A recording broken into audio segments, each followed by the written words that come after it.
Hi guys! Last year, may sinurpresa akong isa kong followers. So, please watch this. Ito po yung Ma'am Cheese, Danskin. Ito po yung price. Ito po yung wheelchair. Ito po yung lot. 10,000.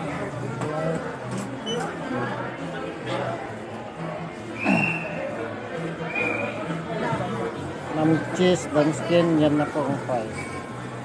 Andito po tayo sa Isano Mall.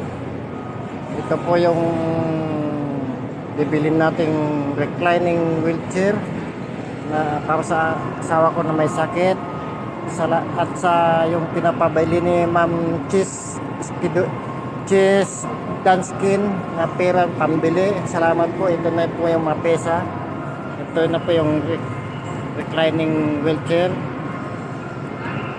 Salamat ma'am sa tulong na pambili ng wheelchair na to. Maraming salamat po, Ma'am Cheese Danskin. Salamat po. Hello ma'am, good morning. Ma'am Cheese Danskin, ito na po yung recycling wheelchair ko. Reclining wheelchair ko na binili mo. Salamat sa pera na binigay mo sa akin pangbili ng wheelchair ko. Thank you, Ma'am Cheese Danskin. God bless you. Thank you, Ma'am Cheese. At saka sa husband mo, Ma'am Cheese Danskin, thank you rin. Salamat sa binigay niyong pera pamili ng wheelchair ko. Thank you, Ma'am Cheese Danskin. Thank you sa wheelchair.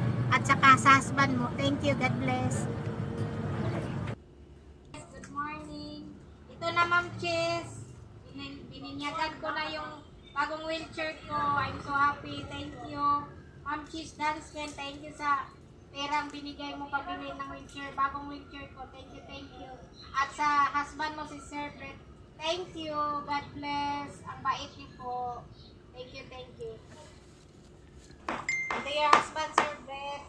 May sobra, kaya bumili ako ng maraming adult diaper, alcohol, at saka tissue.